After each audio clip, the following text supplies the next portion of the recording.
Hey guys, welcome to my new series, Investing for Complete Beginners, the Joy Yang Way. This is not like your average beginner guide video that either gives you too much textbook basics or makes you feel overwhelmed and wanting to give up before you even start.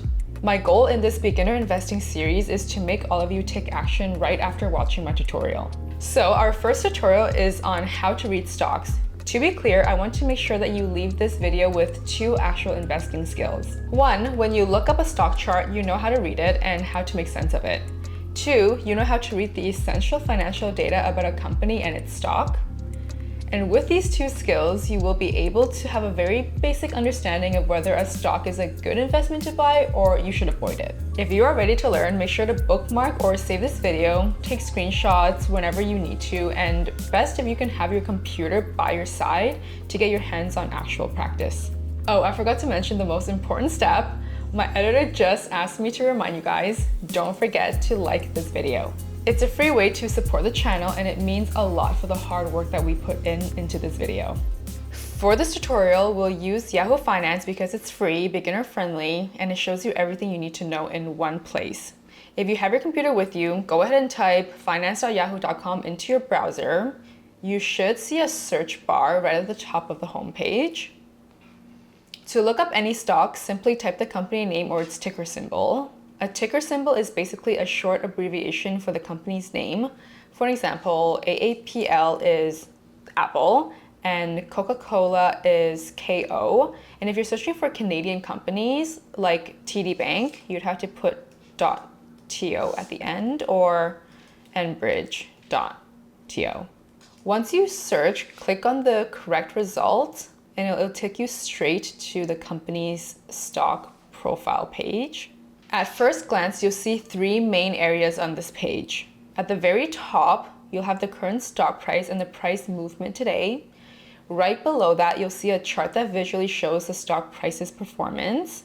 And if you scroll down just a little further, you'll see some essential financial numbers about the company. Don't worry if this page looks complicated right now. By the end of this tutorial, every number and graph here will make sense. So let's quickly recap how easy that was. So step 1, go to Yahoo Finance. Step 2, type the stock's ticker symbol or company name into the search bar. And step 3, click on the correct result to land on the company's stock profile page. Now that you know how to use Yahoo Finance, let's get into the real tutorial, how to read the stock chart. Part 2, reading the 1-year and 5-year stock charts. Let's continue with Apple's stock page as our example. Right below the current stock price, you'll see the stock chart. By default, it usually shows the 1-day price movement, but we're investing for the long term. So I want you to click on the 1Y, which means 1 year, and then 5Y means 5 years. Let's first look at the 1 year. This chart shows you how the stock has performed over the past 12 months. You'll notice the line moves up and down. This represents the stock price over time. Hovering your mouse over the line gives you specific dates and the exact price at that point in time. Here's what I want you to ask yourself when you're looking at the 1-year chart. 1, is the price generally moving upwards, downwards, or sideways? This tells you if the stock has been growing or falling or just staying stagnant. Number 2, are there any major drops or spikes? Big sudden changes could mean that there was news or an event that affected the stock. We'll talk about this in future videos, but it's good to develop a habit of noticing these big moves now. The 5-year chart gives you an even clearer picture of how stable or volatile a stock has been. When investing, we want to pick companies with a generally upward trend over the long term. Apple, for example, clearly shows steady long-term growth despite some dips along the way. Ask yourself these questions for the 5-year chart. 1, does the stock show steady long-term growth? If yes, that's usually a good sign of a healthy company. Number 2, did the stock bounce back after any significant dips? This shows resilience, indicating that investors regained confidence after temporary setbacks. In general, good stocks for beginners show consistent growth over time and can recover quickly from downturns. That's exactly what we want to see on a long-term stock chart. I'm trying to keep my explanations in the simplest form so that if you're completely new to the world of finance, you can still follow along my tutorial and take action right now as you're watching. Of course, there's always more to learn about investing, but the best way to start is by taking action. You won't gain experience by waiting. You need to at least start practicing now. That's why I'm giving you my favorite chart to focus on first, the 1 year and the 5 year charts. Remember, the 1 year and 5 year charts are going to be your best friends for long-term investing. Also, comment 1 and 5 below to let me know that you're actually paying attention to this pro tip. Now that you know that these charts are actually not difficult to read, let's move on to reading the essential financial numbers so you can confidently decide if the stock is worth your money. Part 3, reading essential financial numbers on Yahoo Finance. Now let's scroll down slightly below the chart. You'll see an area called summary or key statistics. These are the most essential numbers that you should know when considering a stock. Today we'll only focus on the basics you need to confidently start investing. So please don't be afraid of numbers. I'll keep this super simple and straightforward for you. There are only 4 financial terms that I want you to learn in this video. The first thing to pay attention to is something called the market cap or market capitalization. This just means the total value of the company, or simply put, how big the company is. A higher market cap usually means the company is stable and well established. For beginners, it's usually safer to pick larger companies with market caps above 10 billion, or we call those blue chip stocks. So there you have another pro tip. Remember, focus on stocks with market caps above 10 billion. Next, look at the PE ratio, which stands for price to earnings ratio. This number tells you how much investors are willing to pay for every dollar the company earns. A lower PE typically means the stock could be undervalued or cheap, while a higher PE means investors have high expectations for future growth. As a rule of thumb that I personally use is a PE below 15 is considered cheap or undervalued. A PE between 15 to 25 is above average. A PE above 25 means investors expect the company to grow significantly in the future. I'm putting them here all together for you to take a screenshot, so don't stress if you need time to remember these numbers. Another important number is the dividend yield. This tells you how much cash the company pays you every year. Apple, for example, pays a small dividend. Companies like TD Bank or Enbridge usually pay higher dividends. Dividends are great because they create passive income and you can reinvest that money to grow your portfolio faster. Dividend yield is my favorite financial number to look at because I'm a huge fan of dividend investing. Dividends is literally you getting paid by the company just because you're holding their shares.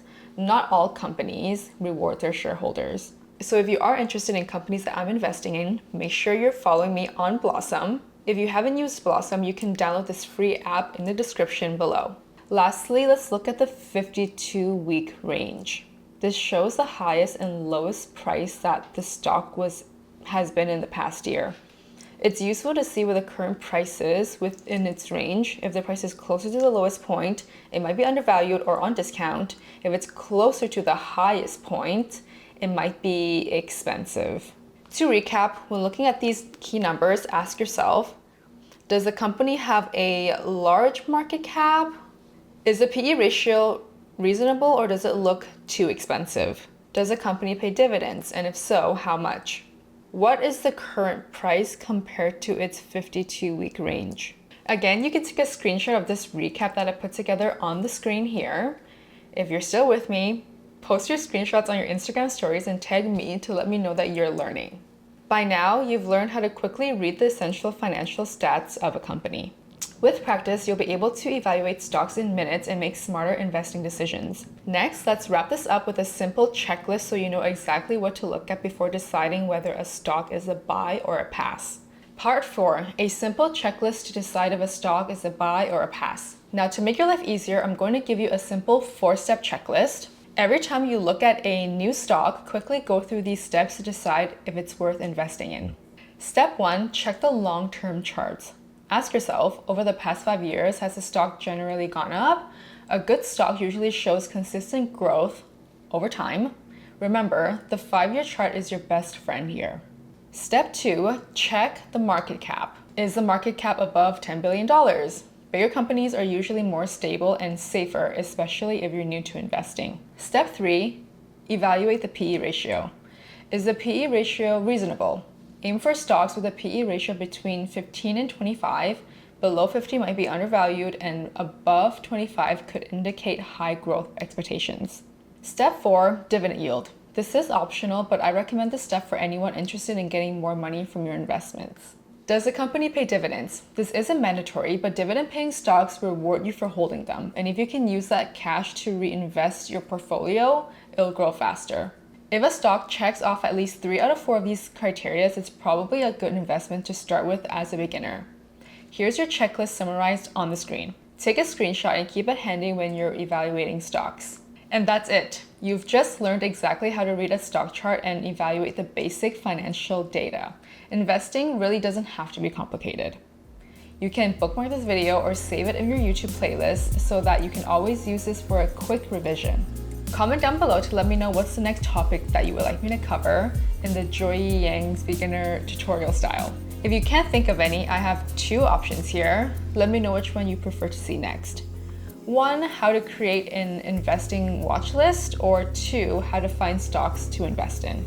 Before you go, consider subscribing to this channel if you haven't, and let me know your feedback on this tutorial format. Should I keep doing this for you guys? Let me know, and click this video over here to watch the breakdown of my entire investment portfolio.